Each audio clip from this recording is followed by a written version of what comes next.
Yeah, that's kind of cool. You're on the cover and everything. You know? I totally feel like a bit of a rock star. Really? I gotta tell you. Well, Yeah, man, my CD drops April 13th. Yeah. Yeah. Did you have a lot to do with producing this? Actually, I just went along for the ride. I don't know anything about music producing. I just went and sang in a booth, and occasionally I do a little bit of You Light Up My Life, you know? You remember that moment? Yeah. But other than that, no, I had nothing to do with it. I just kind of went along.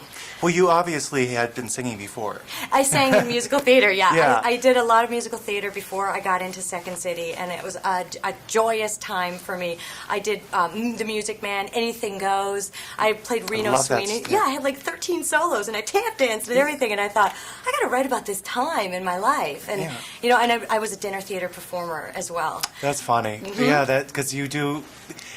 The movie has.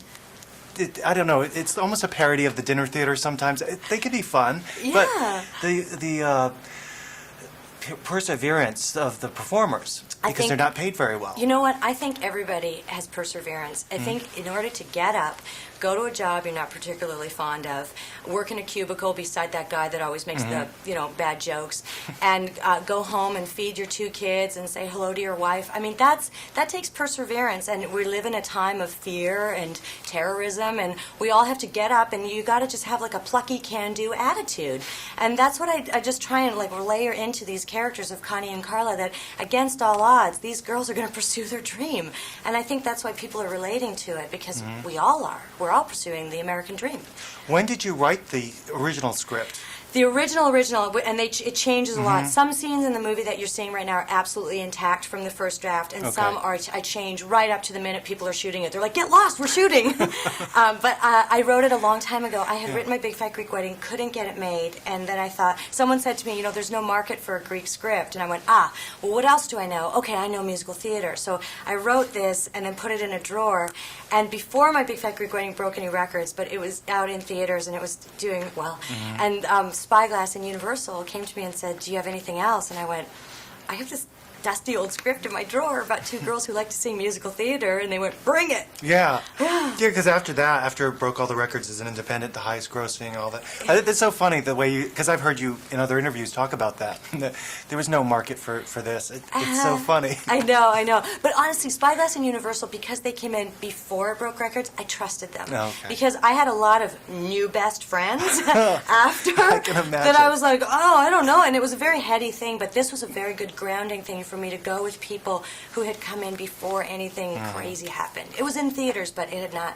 I think it'd been in theaters for about 6 weeks. How did since you're executive producer, you were involved probably throughout the casting? Yes, everything. I got to watch it, but I gave a lot of power to Michael Lembeck because he's the director. Yeah. Toni Collette, she's so talented, and people haven't seen her sing before, I don't think. Yes, I knew she sang because my brother lives in Australia, and he gave me the full scoop because we knew a lot of actresses. You know, we lie. Actors lie. We say, yes, of course I do archery and horseback ride, but we don't. Or dialects, right? All my dialects are Greek. I'm here to tell you right now. But on my resume, it says dialects. So we thought, a lot of these actresses will come in and say they sing, but they don't. But we knew Toni sang. So we sent her the script, and she said yes right away. And we were like, oh my God, we have Toni Collette. It was great. Now, when you were, I heard everyone did a lot of research.